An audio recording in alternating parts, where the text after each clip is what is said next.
میرا پہلا سوال یہ ہے کہ آپ نے ایک خطبے میں فرمایا، میرا خیال پچھلے جمعے کے، کہ اللہ تعالیٰ نے حضرت محمد صلی اللہ علیہ وسلم کو اشرف المخلوقات میں سب سے اونچا درجہ دیا ہے. اشرف المخلوقات میں بنی نوع انسان میں، جی بنی نوع انسان میں سب سے اونچا درجہ دیا ہے، اور وہاں تک پہنچا دیا ہے جس کے بعد خدا تعالیٰ کی حدیں شروع ہو جاتی ہیں. تو اس کے کیا معنی نکل سکتے ہیں؟ اس کا مطلب یہ ہے کہ معراج کے واقعے پر غور کریں، وہیں یہ مضمون واضح ہو گیا ہے. وہ آخری مقام دکھایا گیا جس کو سدرۃ المنتہا کہا ہے، یعنی انسانی تخلیق کی چھلانگ کا آخری مقام. اس سے زیادہ انسان پہنچ ہی نہیں سکتا، اور اس سے آگے اگر بات ہو، چونکہ خدا تخلیق میں آن صلی اللہ علیہ وسلم کا مقام سب سے بلند ہے، آپ کی پہنچ جہاں تک دکھائی گئی اس کے بعد خدا شروع ہوتا ہے.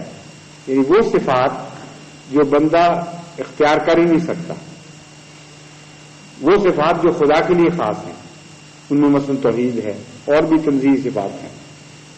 تو تنزیہی صفات کو چھوڑ کر اور ان طاقتوں کو چھوڑ کر جو خدا کے لیے خدا جن میں دوسرے کی شراکت پسند نہیں فرماتا، مثلا علم غیب ہے، اس کا حاضر ناظر ہونا، اس قسم کی اور امور ہے.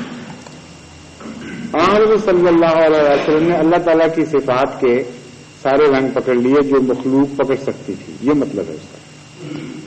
میرا کوشچن میں شاید ایکسپلین نہیں کر سکا کہ یہ تھا کہ اگر اس کو آخری حد تک پہنچا دیا تو اس کا مطلب ہے کہ ایک لمیٹیشن لگ گئی. لمیٹیشن تو ہر چیز کی ہوتی ہے، تخلیق میں شامل ہوتی ہے، لیکن اللہ تعالیٰ کے فضلوں کی تو کوئی نہیں. تخلیق کی لمیٹیشن، فضلوں کی لمیٹیشن کہاں سے ہو گئی ہے؟ آپ ایک جب موٹر بناتے ہیں جی، اس کی کیپیسٹی نہیں ہوتی کوئی، میکسیمم اسپیڈ 140، اس سے آگے جا نہیں سکتی، اس کی بناوٹ میں ہی نہیں ہے. ہوائی جہاز جب بناتے ہیں اس کی ہر ایک لمیٹیشن ہوتی ہے. پل بناتے ہیں، یہاں تک بھی آپ کہتے ہیں کہ فلاں سن تک ہم اس کی گارنٹی کرتے ہیں، اس کے بعد کسی وقت بھی گر سکتا ہے. تو جتنی بھی خدا کے سوا چیزیں ہیں فانی، وہ زمانے میں بھی فانی ہیں اور اپنے حدود میں بھی فانی ہیں. لمیٹیشنز ہیں ان کی. صرف خدا ہے جس کی لمیٹیشنز نہیں. اس لیے کیسے ہو سکتا ہے کہ کوئی شخص بغیر لمیٹیشنز کے ہو؟